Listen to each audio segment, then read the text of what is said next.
அடுத்தடுத்து கல்யாண டெஸ்ட்டுகள் வைக்கணும் அப்படின்னு முடிவு பண்ணி பாண்டியன் ஷோஸில் நிறைய கேரக்டர்ஸ் ஆல்ரெடி இருக்காங்கிறத நம்ம பார்த்துருக்கோம். சீசன் 1லேயும் சரி, சீசன் 2லேயும் சரி.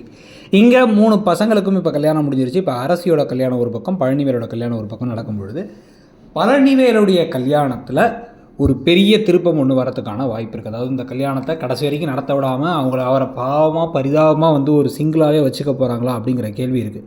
ஏன் அப்படின்னா இந்த கல்யாணத்தை நிறுத்தணும் அப்படிங்கிற ஒரு முடிவுக்கு முத்துவேல் சக்திவேல் இன்றைக்கி ஊர்க்காரங்களாம் கேட்டு வரவங்கலாம் நீங்கள் தானே கல்யாணத்தை பண்ணியிருக்கணும், பணத்தை வச்சுட்டு நீங்கள் பண்ணாமல் இருக்கீங்க உங்கள் தம்பிக்கு, அவர் ஏன் பண்ணணும் அப்படிங்கிற கேள்வியெல்லாம் கேட்டோன்னா இந்த விஷயத்தை ஒரு கௌரவ குறைச்சலாக நினைக்க இந்த சமயத்தை யூஸ் பண்ணி இப்போ சீக்கிரமாகவே என்ன பண்ணலாம் அப்படின்னா அரசியோட மனசை மாற்றி குமாருக்கும் அரசிக்கும் கல்யாணம் பண்ணி வச்சா அந்த ஷாக்கில் இந்த கல்யாணம் நின்று போயிடும் அப்படின்னு முடிவு பண்ணுறதுக்கான வாய்ப்பு இருக்குது. ஒரே கல்லில் 2 மாங்காய் அப்படிங்கிற மாதிரி சக்திவேல் முடிவு பண்ணி தான் பையனை அனுப்பி அரசிகிட்ட இப்போவே நம்ம கல்யாணம் பண்ணிட்டோன்னா அதுக்கப்புறமா நம்ம குடும்பத்தையே ஒன்று சேர்த்துடலாம் அப்படி இப்படிலாம் ஏதாவது பேசி ஏமாற்றி கழுத்தில் தாலி கட்டினதுக்கப்புறமா இந்த சமுத்திரம் படத்தில் காமிக்கிற மாதிரி டார்ச்சர் பண்ணுறது, வீட்டுக்கு கூட்ட வச்சு வேலை வாங்குறது, அவங்கள படிக்க விடாமல் பண்ணுறதுன்னு எல்லா வேலையும் பண்ணுறதுக்கான வாய்ப்புகள் இருக்குது. ஆனால் கொஞ்சம் கொஞ்சமாக குமரவேலுக்கு அரசி மேலே அப்புறமா காதல் வருது, அவங்க அப்பாவுக்காக பயப்படுறது, அப்புறம் அவங்களுக்குள்ளே ஒரு நல்ல கப்பலாக அவங்க மாறுறதுன்னு கதையில் பல விஷயங்கள் நடக்க போகுதுன்னு தோணுது. ஆனால் அதுக்கு முன்னாடியே பார்த்திங்க அப்படின்னா பழனிவேல் பாவம் எத்தனை தடவை தான் மனவலியை தாங்குவார் கல்யாணத்துக்கு கிட்ட கூட்டு போய் நிறுத்துறதுங்கிறது.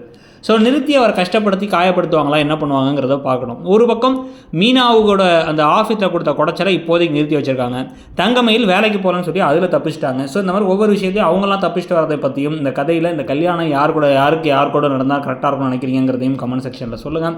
அப்படியே கீழே இருக்க ஷாப்பிங் ஐக்கானை கிளிக் பண்ணியும் டிஸ்கிரிப்ஷன்லேயே இருக்கக்கூடிய ப்ராடக்ட்ஸை ஃப்ளிப்கார்ட் அண்ட் மிந்த்ராவில் செக் அவுட் பண்ணி பாருங்கள். ஏகப்பட்ட ஆஃபர்ஸ் போய்ட்டு உங்களுக்கு பிடிச்ச ப்ராடக்ட்டை பர்ச்சேஸ் பண்ணிக்கோங்க. தேங்க்யூ.